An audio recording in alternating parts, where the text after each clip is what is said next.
사기를 당한 것도 잘못이 아닌가요?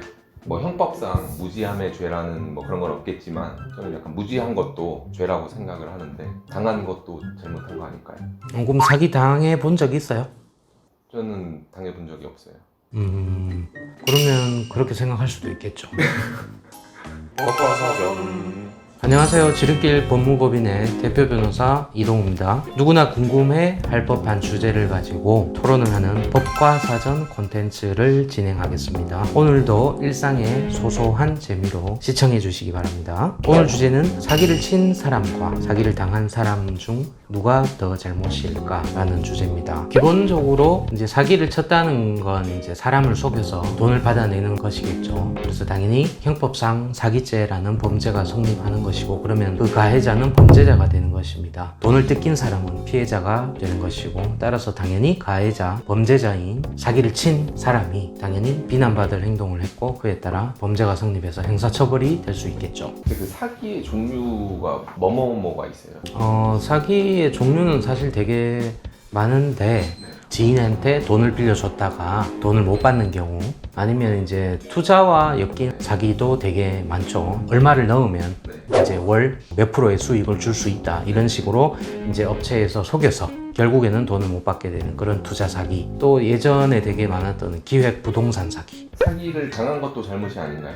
뭐 형법상 무지함의 죄라는 뭐 그런 건 없겠지만 저는 약간 무지한 것도 죄라고 생각을 하는데 당한 것도 잘못한 거 아닐까요? 그럼 사기 당해 본 적 있어요? 저는 당해본 적이 없어요. 그러면 그렇게 생각할 수도 있겠죠.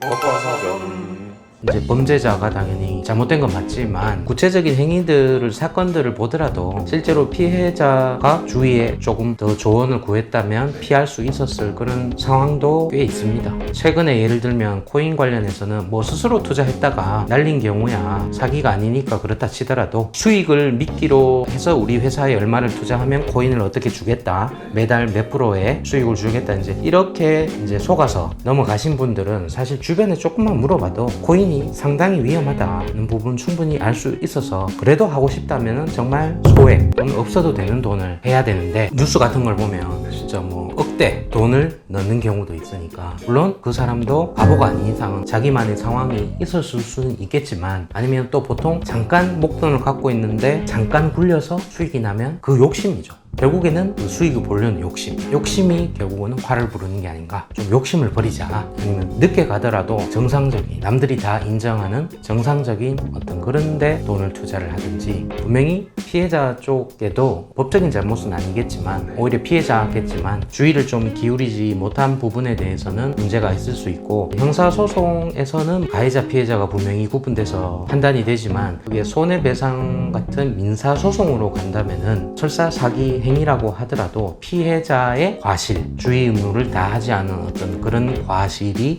있다고 판단하는 경우가 많아요. 특히 보이스피싱 같은 경우는 피해자 입장에서도 정말 완전히 속아 넘어간, 가족이 갑자기 어떤 사고가 나서 급전이 필요하다, 합의금이 필요하다, 의심할 겨를이 없이 돈을 뺏길 수는 있겠죠. 제가 생각할 때는 기본적으로 자본주의 사회이기 때문에 누구와도 금전 거래를 할 때는 다시 생각해야 된다. 한 번 더 생각은 해야 된다. 피해자도 더 큰 피해를 막기 위해서, 또는 다시는 그런 피해를 당하지 않기 위해서는 노력을 해야 되겠죠, 기본적으로는. 그리고 금전 관계는 무조건 다시 한번 생각해보자. 그게 오늘의 결론입니다.